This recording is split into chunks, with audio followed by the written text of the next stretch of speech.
प्यारे बच्चों, इस वीडियो में हम सर्किट से जुड़ी एक प्रॉब्लम सॉल्व करने जा रहे हैं और आपको एक सर्किट दे रखा है जिस सर्किट में आपको इक्विवेलेंट रेजिस्टेंस फाइंड आउट करना है। तो आइए हम इसका इक्विवेलेंट रेजिस्टेंस सर्किट का फाइंड आउट करते हैं। मुझे जिन दो टर्मिनल के बीच में इक्विवेलेंट रेजिस्टेंस फाइंड आउट करना है उसको मैंने पॉजिटिव और एक टर्मिनल को नेगेटिव कंसीडर कर लिया है। ठीक है, अब हमें करना है, हम जानते हैं बैटरी के पॉजिटिव टर्मिनल से नेगेटिव टर्मिनल की ओर इलेक्ट्रिक करंट का फ्लो होता है। तो आइए हम करंट की डायरेक्शन भी इसमें रिप्रेजेंट कर देते हैं। यहां से हमारा आई करंट बैटरी से गया, इधर करंट के पास एक पाथ है I1, तो करंट का कुछ पार्ट इस तरह से फ्लो हो जाएगा नेगेटिव की ओर, करंट का रिमेनिंग पार्ट जो है वो जाएगा इस पाथ से, जिस करंट को हम बोलेंगे I2। यानी करंट हमारा डिवाइड हो गया 1 ओम के रेजिस्टर के बाद करंट दो ब्रांचेस में अलग-अलग, दो नेटवर्क्स में अलग-अलग डिवाइड हो गया। अब ये जो I2 करंट है ये इधर नहीं जाएगा क्योंकि इधर कोई नेगेटिव पोटेंशियल नहीं है, तो करंट पूरा क्या होगा, इस ब्रांच से होता हुआ यानी शॉर्टेस्ट पाथ को चूज करता हुआ नेगेटिव टर्मिनल की ओर फ्लो होने लगेगा। तो हम देखेंगे कि I2 करंट यहां आ जाएगा और सिमिलरली I2 करंट इस पर होगा। इन दोनों रेजिस्टर्स का इस सर्किट में कोई मीनिंग नहीं है, तो इस सर्किट में से हम 4 ओम और 4 ओम के जो रेजिस्टर एक्स्ट्रा लगे हुए हैं इनको रिमूव कर सकते हैं। अब रहा कितना हमारे पास, ये 2 ओम, ये 2 ओम और ये 2 ओम के तीनों रेजिस्टर्स आ गए हमारे सीरीज में। तो सीरीज में क्या होता है हमारा रेजिस्टेंस R1 + R2 + R3, यानी हमारा 2 ओम + 2 ओम और +2 ओम, तो हमें रेजिस्टेंस मिल जाएगा 6 ओम इस ब्रांच का पूरे का। तो सर्किट हमारा कुछ इस तरह का बन जाएगा। इन तीनों के कॉम्बिनेशन से हमें रेजिस्टेंस मिला जिसको हम बोलेंगे 6 ओम। हमारे पास ये जो रेजिस्टेंस पहले से लगा हुआ था ये भी 6 ओम है, ये रेजिस्टर है हमारे पास 1 ओम का और ये रेजिस्टर है हमारे पास 1 ओम का, और A और B के बीच में हम इक्विवेलेंट रेजिस्टेंस फाइंड आउट कर रहे हैं। अब देखें इधर तो 6 ओम और 6 ओम ये दोनों किसमें है, इस पर करंट I2 है बेटा, इस पर करंट I1 है और इधर से करंट I आ रहा था, और हमको पता है कि जहां पर भी करंट डिवाइड हो जाएगा वो हो जाएगा हमारा पैरेलल कॉम्बिनेशन। तो पैरेलल कॉम्बिनेशन का फार्मूला क्या होता है, वो होता है Rp = R1 × R2 / R1 + R2, तो 6 + 6 ये आ जाएगा हमारा 36/12, यानी कि ये आ गया हमारा 3 ओम।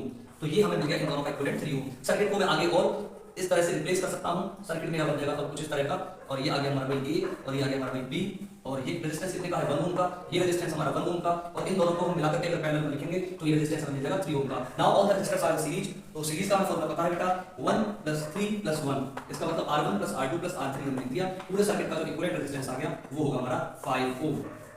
तो अगर कोई भी क्वेश्चन ऐसा आता है जिसमें लास्ट के रेजिस्टर्स इस तरह से फ्री दे रखे हों, तो इसका मतलब क्या है कि ये दोनों रेजिस्टर शॉर्ट हैं, इनका हमें यूज नहीं करना है, क्योंकि करंट अब इस तरह से मूव नहीं करेगा, करंट केवल शॉर्टेस्ट पाथ को ऑफ करते हुए इस तरह से निकल जाएगा। तो जो I करंट बैटरी से आया था वो दो ब्रांचेस में डिवाइड हो जाएगा, कुछ करंट I2 इस तरह से निकलेगा, कुछ करंट I1 नेगेटिव टर्मिनल की ओर इस तरह से मूव करेगा। तो ये था हमारे इस क्वेश्चन का सॉल्यूशन। आइए हम आते हैं सेकंड क्वेश्चन पर। यहाँ हमें एक और सर्किट दे रखा है जिसमें हमें पावर कंजप्शन निकालना है। ये हमारे पास एक सर्किट है जिसमें 6 ओम, 3 ओम और 4 ओम के रेजिस्टर्स लगे हुए हैं 18 वोल्ट की बैटरी के साथ, और इस सर्किट में हमको फाइंड आउट करना है कि ये सर्किट कितनी पावर कंज्यूम करेगा। सपोज कीजिए कि भाई 6 ओम का एक बल्ब है, एक 3 ओम का बल्ब है और एक 4 ओम का बल्ब है, और तीनों ही बल्ब 18 वोल्ट की बैटरी से लगे हुए हैं। तो बताइए पूरे सर्किट के द्वारा कंज्यूम्ड पावर सप्लाई कितनी होगी। तो हमको पता है कि भाई बैटरी के पॉजिटिव टर्मिनल से नेगेटिव टर्मिनल की ओर हम करंट मान लेंगे, I करंट मान लो फ्लो हो रहा है, जितना करंट बैटरी से हम लेते हैं उतना ही करंट हम बैटरी को वापस देंगे, इतना काम कर लिया। अब इस पॉइंट पर आकर के करंट के पास दो पाथ है नेगेटिव टर्मिनल तक जाने के। पहला पाथ हो जाएगा भाई 6 ओम के रेजिस्टर से जाने का, और दूसरा पार्ट हो जाएगा मेरे भाई 3 ओम के रेजिस्टर से जाने का। तो इसका मतलब है कि जो I करंट है ये दो ब्रांचेस में डिवाइड हो गया, और जहां पर भी करंट डिवाइड होता है वो आता है हमारा पैरेलल में। तो 6 ओम और 3 ओम के रेजिस्टर्स आ जाएंगे हमारे पैरेलल में। तो ये कितना हो जाएगा हमारा R1 × R2 / R1 + R2। तो मैं इसको लिख सकता हूं पहले बच्चों 6 × 3 / 6 + 3, तो ये आ जाएगा हमारा 2 ओम 18/9।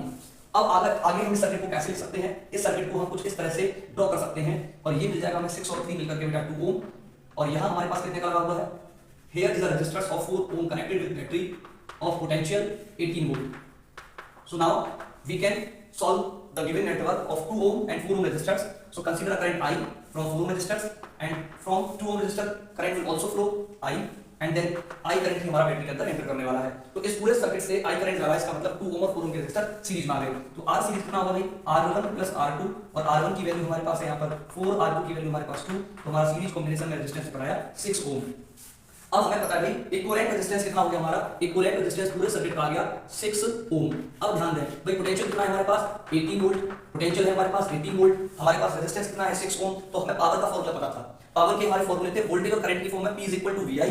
दूसरा फार्मूला हमारे पास क्या था, पहला फार्मूला था P = VI, दूसरा फार्मूला था हमारे पास I की जगह पर मैं लिख सकता हूं 200 से V/R, तो फार्मूला बन जाएगा V²/R। तो मेरे पास देखो V की वैल्यू भी है, मेरे पास देखिए R की वैल्यू भी है, I can easily find out the value of power consumed by the given circuit. तो V² का मतलब कितना हो जाएगा बेटा 18 का स्क्वायर, और अपॉन में आ जाएगा मेरे भाई R की वैल्यू कितनी है यहाँ पर 6, तो मैं इसको लिख सकता हूं 18 × 18/6, 6 3 18 हो जाएंगे और यहाँ पर आ जाएगा 50 वॉट इसकी पावर कंज्यूम्ड होगी। और पावर की यूनिट क्या होती है बेटा, वाट होती है, या जूल पर सेकंड भी आप इसकी यूनिट को ले सकते हैं। तो ऐसा कोई क्वेश्चन आपसे सीबीएसई में 10th लेवल पर पूछा जा सकता है और कई बार एमसीक्यूज में 12th में भी ये क्वेश्चन बना या जा सकता है सीबीएसई की ओर से किसी भी स्टेट बोर्ड के एग्जाम्स में।